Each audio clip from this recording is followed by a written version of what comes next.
When someone sells their company, there is one thing that everybody wants to know but is too afraid to ask. How much money did you walk away with, and where did the rest of the money go?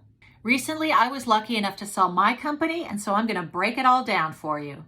Just to set the stage a bit, this common idea that it's rude to talk about money is just pure BS. It is essential that you understand the financial mechanics of these deals, particularly if you are an entrepreneur from a non-traditional or non-finance background.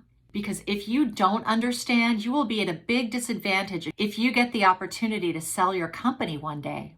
You could, for example, underestimate the deal fees and the taxes that you're going to have to pay. And in the end, find yourself with less money than you need to retire comfortably if that's what you want to do. Which is why I think we all should be talking about the money aspects of these deals more, not less, even when it makes people uncomfortable. So let's look at the numbers. In 2022, Boardroom Insiders sold for $25 million, which is public information.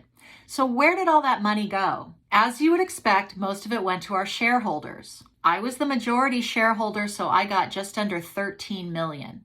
The other shareholders received a total of $9.5 million. These were people who gave us seed money at the beginning of the company or traded their labor for equity early on.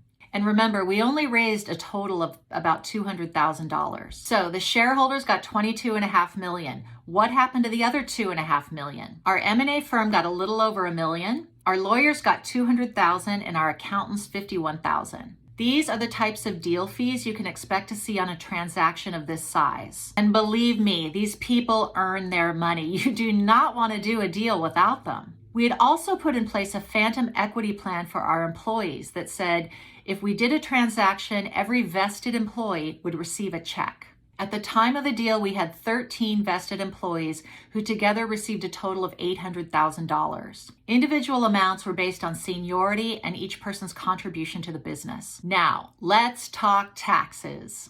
I've been paying tax on this transaction for nearly 2 years, and I just got the final numbers last week. So remember, I received just under $13 million, and when all was said and done, I paid $3.8 million in federal and state taxes, which adds up to about 30%. So after all the fees and taxes, I personally walked away with about $9 million on a $25 million sale of a company that I founded in 2008 and ran for 14 years. That's it. Those are the numbers. And I hope you agree, as an entrepreneur, we should all be talking about money more, not less. Information like this is powerful and can help us all be more successful.